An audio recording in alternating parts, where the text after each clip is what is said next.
근데 항상 이 시기를 보면요, 과거지사 때부터 금과 은의 현저한 차이가 있습니다. 많은 사람들이 사실 달러의 가치가 변동이 생길 때마다 금, 은 가치가 바뀐다라고 알고 있어요.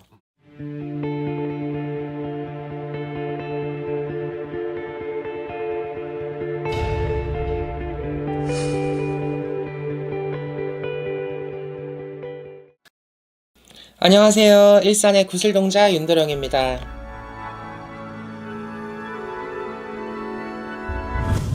지금 요 최근부터 아주 제일 크게 많이 이제 관심들 가지는 주제이지 않을까요? 금 시세, 은 시세, 이런 재테크의 어떤 시세들이 과연 어디까지 상승을 할까? 아니면 정말 어느 순간에 폭락을 할까? 윤도령이 보는 시점은 일단 금, 은이라는 게 갑자기 폭등한 이유가 있죠.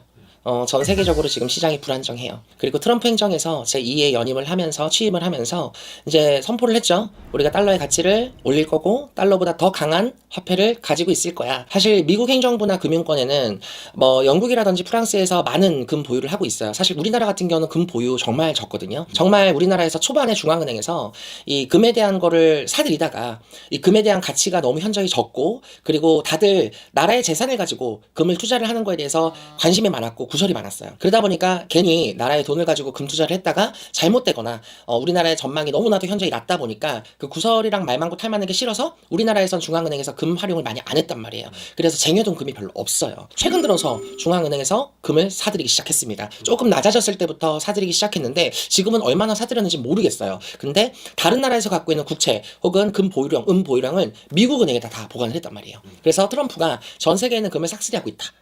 중국에 있는 금까지 싹쓸이하고 있다. 그래서 트럼프 행정에서 노리고 있는 게 중국을 겨냥하고, 금이 중국에 너무 많잖아요. 그래서 중국에 있는 금을 다 사들이고 다 미국 쪽에서 끌어들여서 중국이 10년 이내, 5년 이내 망하게끔 하겠다라는 트럼프의 비전략 행위에도 들어가 있다고 합니다. 그 정도로 금값이 지금 무섭게 오르고 있어요.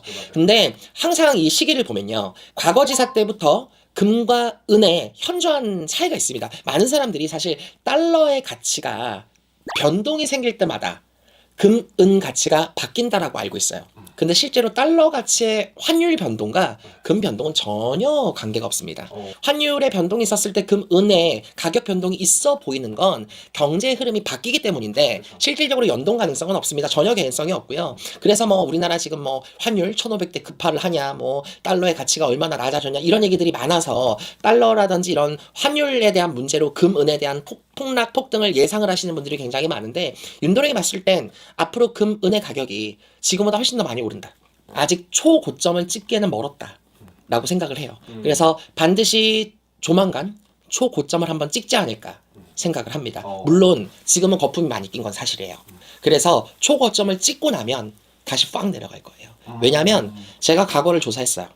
우리나라뿐만 아니라 전 세계 경제 흐름, 그리고 금의 패턴, 은의 패턴. 보통 금과 은의 비율이 10대 1이거든요. 금이 10 정도 오르면 은이 1 정도 올라요.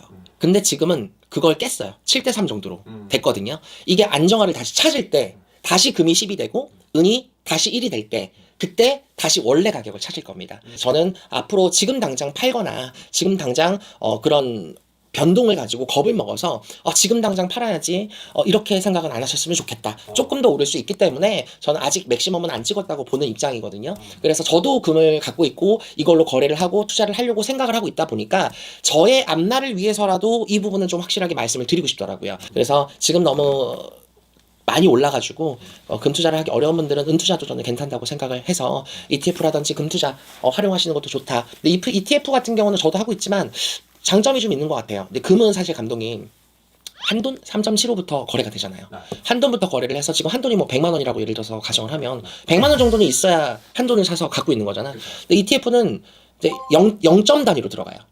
그래서 그냥 30만 원만 내고도 투자가 가능하고 50만 원 갖고 있어도 투자가 가능하고 뭐 10 얼마만 갖고 있어도 투자가 가능한 게 ETF라서 소액으로도 투자를 할 수 있더라. 그래서 그런 것도 앞으로 올라가는 추세를 보면 이런 ETF라든지 증권 주식을 활용하는 것도 괜찮기 때문에 앞으로의 전망이 그렇게 나쁘진 않다. 그래서 아직은 맥스가 아니다. 너무 겁먹지 말아라. 그리고 앞으로는 조금 더 오를 추세다. 그리고 한 번 맥심을 찍고 나면 다시 거품 빠진 원상복귀를 할 예정이다 이렇게 저는 생각을 합니다. 요즘 정말 이렇게 먹고 살기 힘든 시대가 되고 또 부동산 규제가 너무 심해잖아요. 그러니까 지금 뭐 세금 때린다 이런 얘기들 때문에 뭐 6월 달 안으로 빨리 집하려고 해서 금매가 막 쏟아져 있고 이런 와중에 대출 규제도 생기고 이주택자에 대한 어떤 세금 부과 이제 나라에서 너무 국정 운영을 잘하고 계셔서 네 이제 아무래도 요즘 부동산을 너무 이제 넘사벽이라서 그렇죠. 부동산 쪽이 너무 넘사벽이다 보니까 이런 소액으로도 할 수 있는 이런 투자라든지 재테크에 젊은 친구분들도 관심을 많이 가지고 있다 보니까 윤드령도 이런 금은 앞으로의 전망, 세계적인 전망 이런 부분도 한 번쯤 공유를 하거나 오픈을 하는 것도 괜찮을 것 같아서 오늘은 이 정보를 갖고 왔습니다. 도움 많이 되셨길 바라요. 감사합니다.